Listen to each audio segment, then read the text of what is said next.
Welcome back. I'm Neil Chase, author of Iron Dogs and writer-director of Spin the Wheel. And today we're talking about one of the biggest traps in genre fiction: exposition dumps. Every fantasy, sci-fi, or horror story needs world building, lore, and backstory. The problem? Too much exposition will kill momentum, weakens tension, and pulls readers out of the story. And the last thing you want is to bore your audience with an info dump. So grab your popcorn, let's get started. So what exactly is exposition? Well, simply put, it's the way writers convey background information about the world, the characters, or the plot. And it usually rears its ugly head in one of three ways. The first is narrative exposition, which is long blocks of text explaining the world, history, science, or magic system in excruciating detail. The second is dialogue exposition, where characters are telling each other things they probably already know, or are launching into an overly long speech that feels completely contrived. And last, there's technical exposition, which is heavy descriptions on how technology, magic, or even politics work, bogging down the pacing and usually boring the audience to tears.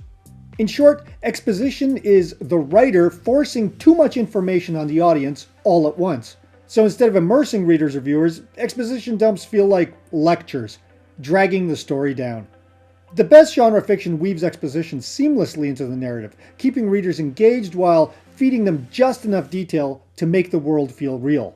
But don't worry, there are better ways to get your world building across without pulling your reader or viewer out of the story.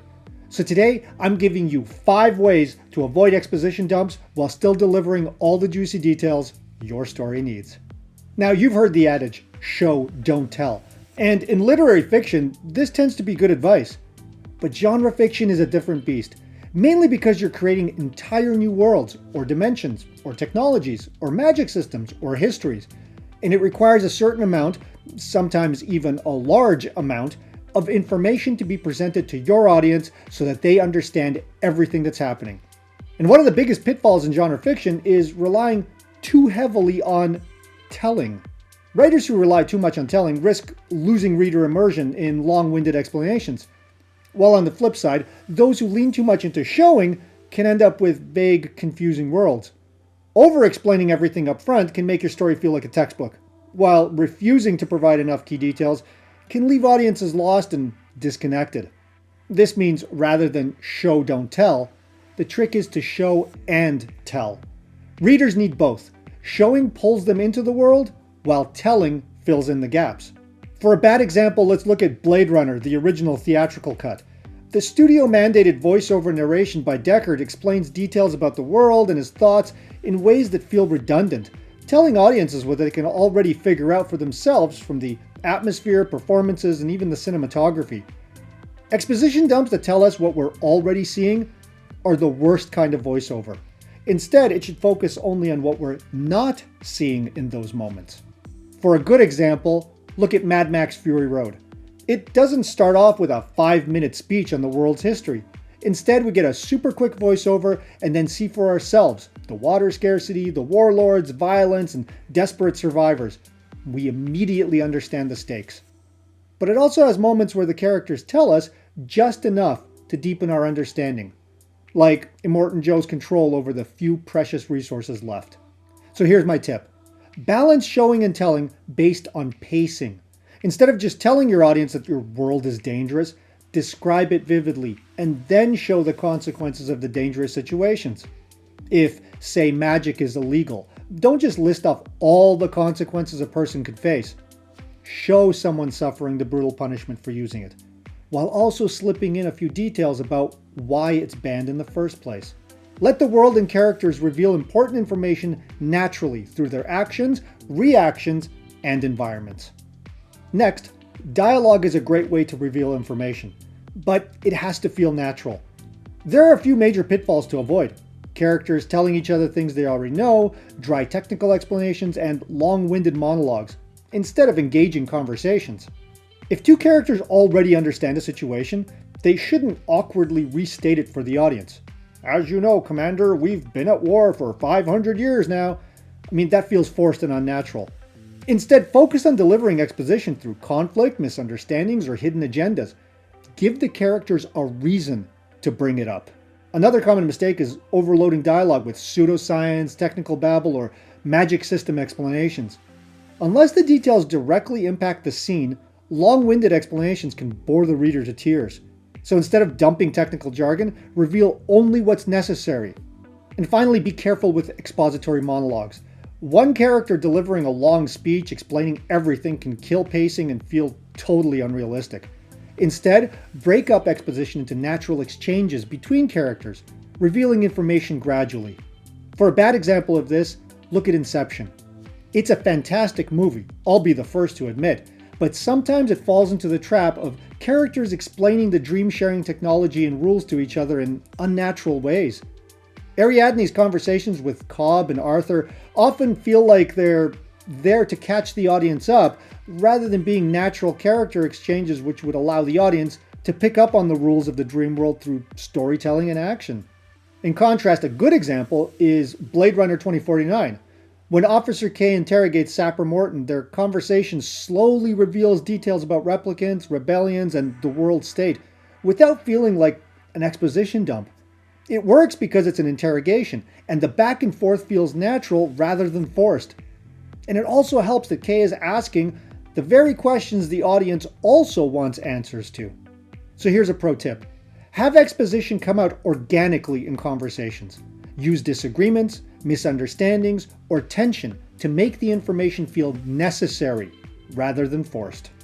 Now this one is a huge one, especially in horror, fantasy, and sci-fi. Too often writers rely on long-winded narration or dialogue to explain their world, when the setting itself can do the work for them. Environmental storytelling is when the details in your world, objects, locations, remnants of the past, subtly reveal information without the need for direct exposition. The mistake many writers make is overlooking setting as a tool for storytelling. Instead of dumping information in paragraphs of backstory, think about how your world can naturally communicate history, culture, or even conflict. Readers and audiences love piecing together clues on their own. It makes them feel more like part of the world that you've built. For a bad example, look at The Dark Tower. It struggles with environmental storytelling, relying heavily on dialogue and narration to explain its complicated world. As a result, the setting feels hollow instead of immersive. The biggest problem is that the movie tries to cram way too much lore into too short of a runtime, leading to awkward exposition dumps where characters explain the world, the war between good and evil, and the mechanics of the tower instead of letting the audience piece these things together through visuals and context. For a good example, look at The Last of Us video game. It's one of my personal favorites because it tells so much of its story through the environment. Abandoned quarantine zones, messages left behind, eavesdropped NPC conversations in safe zones, and overgrown, decaying cities. Instead of long explanations about the apocalypse, we see the devastation firsthand. A tattered child's toy on the ground, an old newspaper headline, or bloodstains leading to an escape route.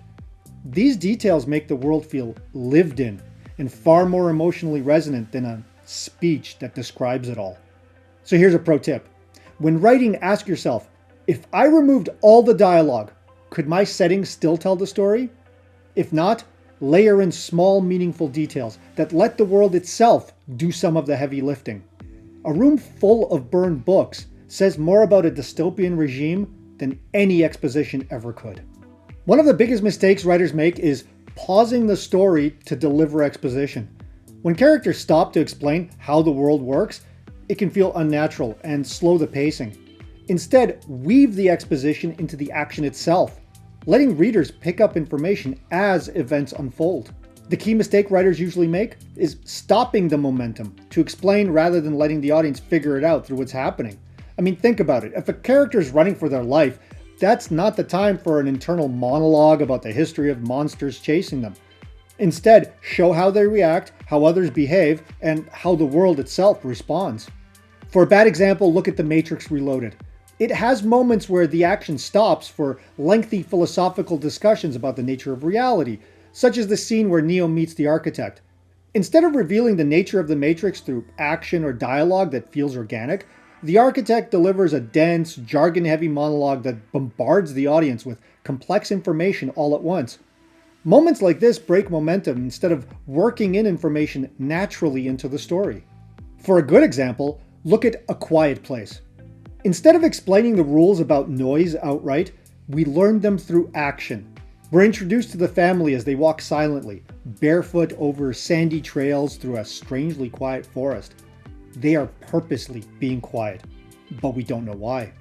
It immediately piques our interest, but it's not until the youngest child is killed after playing with a noisy toy that the horror and consequences of sound become instantly clear. That single moment teaches the audience everything they need to know. Be quiet or die. So here's a pro tip. If you find yourself writing a big chunk of exposition, ask yourself if it can be revealed through action instead. Could a battle, a chase, or a moment of crisis reveal the same information without stopping the story? If so, cut the exposition. Let the action do the talking. One of the biggest mistakes in genre fiction? Over-explaining. Writers sometimes feel the need to spell out every detail about their world, magic system, or technology, fearing that the audience simply won't understand. But too much explanation slows down pacing, kills intrigue, and removes whatever mystery that might have made that genre fiction immersive and engaging. And what's the biggest mistake? Well, underestimating your audience. Readers and viewers don't need a character to stop and deliver a history lesson on how an empire fell or how intergalactic spaceships work. They'll pick up on context clues and figure these things out through character actions, setting details, and even dialogue. Over-explaining removes the fun of discovery, and that's one of the biggest reasons people love genre fiction in the first place. For a bad example, look at Ghostbusters 2016. Unlike the 1984 original, which let its humor and world building unfold in a much more organic way, the 2016 reboot features multiple scenes where characters over-explain ghost science, gadgets, and theories in overly technical and unnecessary ways. This bogs down the pacing, instead of allowing the audience to absorb the information naturally through the story's action. Plus, we already know how all these things work, since we have 2 beloved previous films, an entire cartoon series, and even a couple of video games, which all spell it out for us in detail. It's unnecessarily redundant and shows a lack of trust in what should be the film's core audience. For a good example, look at Dune. It drops its readers into a world packed with unfamiliar terminology, politics, cultures, religions, but it doesn't halt the story to explain every single term or device or ritual. Instead, it trusts the audience to figure out things as they go. Both the book and the movie don't stop to define unfamiliar words and phrases. They let these things gain meaning through how characters interact with or react to them. So here's a pro tip. Give yourself just enough information to keep the reader engaged. Then let them connect the dots themselves. If you've built your world well, they'll pick up on details naturally. Ask yourself, do I really need to explain this? Or can the audience figure it out? The best genre fiction leaves room for curiosity, interpretation, and lingering mystery, making the world feel deeper and more immersive. Trust that your audience is smart enough to figure things out on their own. Exposition is necessary for world building, but too much of it, or delivering it in the wrong way, can slow down your story, weaken tension, and worst of all, bore your audience. Instead of halting the action to explain everything, weave the exposition into showing and telling in a balanced way. Let the dialogue feel authentic instead of forced. Use the environment to reveal history, and allow characters to learn through action rather than speeches. And most importantly, trust your audience. Readers are smart, and they love discovering details on their own. Instead of giving them a textbook, drop hints, create intrigue, let them connect the dots themselves. Puzzles are way more fun when you have to solve them yourself. And great genre fiction doesn't just tell a story. It immerses the audience in it. So what it boils down to is this. If you find yourself explaining too much, ask if the information can be conveyed visually or through action instead. On the flip side, if your audience is struggling to grasp key concepts, then add small, strategic bits of information to keep them engaged without overloading them. Master this, and your world will feel real, alive, and unforgettable. But hey, this is just my 2 cents. Give me yours. Let me know in the comments below, what's your go-to example of a story that avoids exposition dumps? And if you're looking for help with your own story, contact me on my webpage, neilchasefilm.com, through the link below. Let's talk. I've helped writers, filmmakers, and producers take their stories to the next level. And be sure to check out my horror novel Iron Dogs and my thriller Spin the Wheel. Links below. And if you'd like more unique storytelling tips to take your fiction to the next level, click that like button, subscribe to my channel, and hit that notification bell to stay updated with the latest content.